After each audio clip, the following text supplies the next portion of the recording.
मशहूर उद्योगपति और समाज सेवक रतन टाटा अब हमारे बीच में नहीं रहे। रतन टाटा ऐसे शख्स जिन्होंने देश के और विदेश के करोड़ों लोगों के जीवन को किसी न किसी प्रकार से छुआ है और यही वजह है कि आज पूरा देश शोकाकुल है, पूरा देश गम में है। उनके जो दोस्त हैं वो भी गम में हैं, जो उनके करीबी रहे हैं, उन्हें बहुत करीब से जानते हैं, उनके लिए भी ये एक पर्सनल क्षति है। निरंजन हिरानंदानी ग्रुप के चेयरमैन हैं, वो इस वक्त हमारे साथ हैं। सर, आप मित्र रहे हैं उनके, आपके लिए तो पर्सनल क्षति है।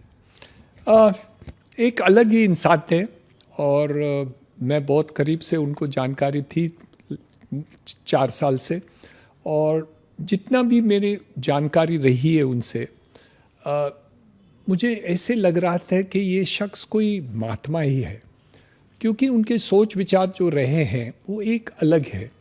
हम छोटी छोटी बातें में हमको कुछ समझते हैं, लोग कुछ पैसे कमा लेते हैं, कुछ पोजीशन कमा लेते हैं, कुछ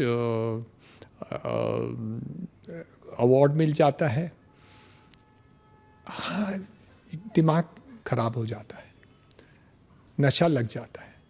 लेकिन रतन टाटा को ऐसे कभी नहीं लगा, कभी ऐसे फीलिंग नहीं रहा कि मैं इतने पैसे वाला हूँ, इतने बड़े उद्योगपति हूँ, इतनी तरक्की मैंने देश के लिए की, हमारे कंपनी टाटा ग्रुप के लिए की। ऐसे कभी उनमें 1% भी ये गर्व नहीं था। तो मुझे लगता है कि ये अलग ही इंसान रहे। उनके अलावा उनकी इंसानियत बहुत बड़ी थी और लोगों को उनकी फीलिंग थी। 60% से ज़्यादा टाटा ग्रुप के शेयर्स टाटा ट्रस्ट से है, तो उनको उनमें बहुत ही रुचि थी। लेकिन उसके बारे में वो पब्लिक में बात बहुत कम करते थे, क्योंकि वो उसमें उनको रुचि बहुत थी, लेकिन बाहर पब्लिक में ज़्यादा आप कभी सुन नहीं पाएंगे कि उन्होंने ये दान किया या ये इसमें कर रहे हैं कुछ है। टाटा कैंसर हॉस्पिटल्स तो सब सुने हैं और उसमें तो काफ़ी किए हैं, लेकिन उनके अलग अलग जो भी फिलैंथ्रोपी रही है वो क्या है, स्टार्टअप्स में कुछ इन्वेस्ट करते थे। जहाँ भी उनको लगता था कि कुछ ये स्टार्टअप देश के लिए अच्छा पॉसिबिलिटी है, यंगस्टर्स को प्रोत्साहित करते थे। तो ये काफ़ी जो उनकी ह्यूमैनिटी है, ह्यूमननेस जो रही है, वो एक बहुत ही अलग रहा है।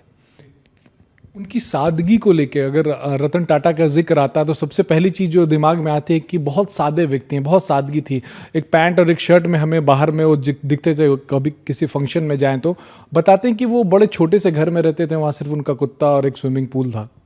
बहुत ही थे, काफ़ी सालों तक वो बख्तावर बिल्डिंग में बहुत छोटे 3 बेडरूम फ्लैट में रहे, और उसके बाद में कुछ 3-4 साल पहले कुछ बंगलो लिए, लेकिन वो भी कोई ऐसे इमारत नहीं है कि जो उद्योगपति के लायक हो, और बहुत साधारण तरीके से उनको फर्निश भी किया हुआ है।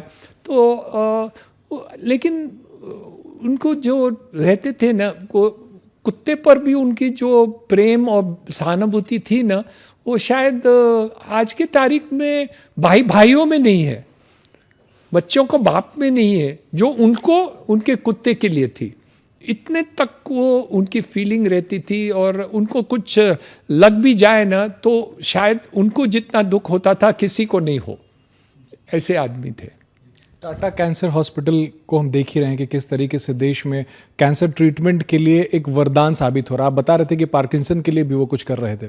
जी, लगभग 4-5 महीने पहले मुझे उन्होंने कहा कि मैं टाटा पार्किंसन फाउंडेशन बना रहा हूँ और मैं चाहता हूँ कि आप भी मेरे फाउंडेशन में शरीक हो। मेरे पिताजी पार्किंसन के साथ गुजर गए काफ़ी 10 साल पहले, लेकिन उनको पता था कि मैं वो हुआ था और हम हॉस्पिटल भी चला रहे, तो उन्होंने कहा, मुझे इनवाइट किया और ज्वाइन किया हूँ कि एक टाटा पार्किंसन ट्रस्ट फाउंडेशन जिसमें वो चेयरमैन बने। तो 4 महीने पहले, 5 महीने पहले ही नया ट्रस्ट उन्होंने बनाया, और हम चाहते हैं कि इस फील्ड में भी हम कुछ काम करें उनके नाम में। आखिरी मुलाकात आपकी कब हुई थी, क्या बातें हुई थी? थोड़े दिन पहले, 3-4 हफ्ते पहले मिले थे, और वो यही बात कर रहे थे कि भाई फिलैंथ्रोपी में क्या, एजुकेशन में क्या। वो उनको जानकारी है कि मैं काफ़ी एजुकेशन में रुचि लेता हूँ, तो उसके बारे में पूछते थे, कैसे चल रहा है आपके नया यूनिवर्सिटी, कैसे चल रहा है, उसमें कुछ काम अच्छा हुआ है कि नहीं, आपके हॉस्पिटल में क्या क्या नए काम किए हुए हैं। उनको पता था कि डायबिटीज़ के बारे में हम कुछ स्टडीज़ कर रहे हैं, तो वो पूछ रहे थे कि डायबिटीज़ में आपने क्या किया, आगे क्या किया और कैसे किया, आपने प्रोग्रेस कैसे किया। मैंने उनको डायबिटिक फुट के बारे में बात किया कि हमारे हॉस्पिटल में काफ़ी उसमें तरक्की हुई है, जिसको डायबिटिक फुट को ऑपरेशन करना पड़ता है कि हम नॉन ऑपरेशन के हिसाब से काफ़ी सहूलत दे सकते हैं पेशेंट को। तो उसमें काफ़ी देर तक वो सुनते रहे, सोचते रहे, पूछते रहे और ऐसे चीज़ों में खुश रहते थे। कभी घर आए खाने के लिए तो 3 बार जब भी मुलाकात करने को जाए तो बोले मिसेस कमल को बोल दीजिए कि वो खाना बहुत अच्छा हमको दिए थे। छोटी बात, उनके लिए खाना साधारण खाना खाते थे, लेकिन फिर भी उनको प्रशंसा करने के लिए कभी हिचकिचाते नहीं थे। तो ऐसे अलग ही मनुष्य रहे। सर, कोई ऐसी कहानी जो आपके दिल के करीब हो रतन टाटा से रिलेटेड जो होगा और आप शेयर करना चाहते हो? ऐसे तो बहुत से हैं, कहानी हैं के लिए। वो आई थिंक मुझे एक दिन कांटेक्ट किए कि भाई उनको कुछ काम है, तो मैं उनके सेक्रेटरी से पूछ लिया क्या कहाँ काम है, तो बोले नहीं नहीं नहीं नहीं वो बताएंगे बाद में। तो मुझे एक चिट्ठी भेजी कि हमारे नौकर की लड़की को आपके कॉलेज में एडमिशन दिलाना है, और उनको पता था कि वो डायरेक्टली मुझे पूछेंगे तो मैं ना नहीं बोल सकता उनको, तो वो हिचकिचाए कि शायद मैं एडमिशन नहीं दे सकूं, तो डायरेक्टली आंख से आंख मिलाने की ज़रूरत नहीं पड़े, मुझे आंख गिराने की ज़रूरत नहीं पड़े उनके सामने। तो उन्होंने चिट्ठी में मुझे रिक्वेस्ट भेज दी कि मेरे नौकर के बच्ची को आप एडमिशन आपके कॉलेज में दिला दें।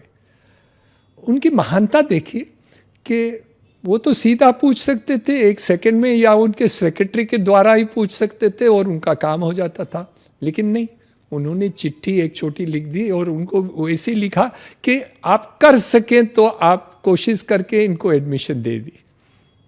तो देखिए ना कि इतने बड़े होते हुए ऐसे कभी उनको ये नहीं था, दोस्ती भी थी, सब कुछ था, पोजीशन भी है, पावर भी है, पैसे भी है, सब कुछ है, लेकिन वो दूसरों को इतना सोच के काम करते थे। बहुत बहुत शुक्रिया सर। तो निरंजन हिरानंदानी थे जो बता रहे थे रतन टाटा के किस्से, और जिन लोगों से भी रतन टाटा संपर्क में आए उनके पास किस्सों का अंबार है, किस्सों का भंडार है, और यही वजह है कि रतन टाटा देश में इतने प्यार किए जाते थे और उनके जाने के बाद पूरा देश इस वक्त गम में है। कैमरा विजन भदौरिया के साथ राजेश कुमार, इंडिया टीवी, मुंबई।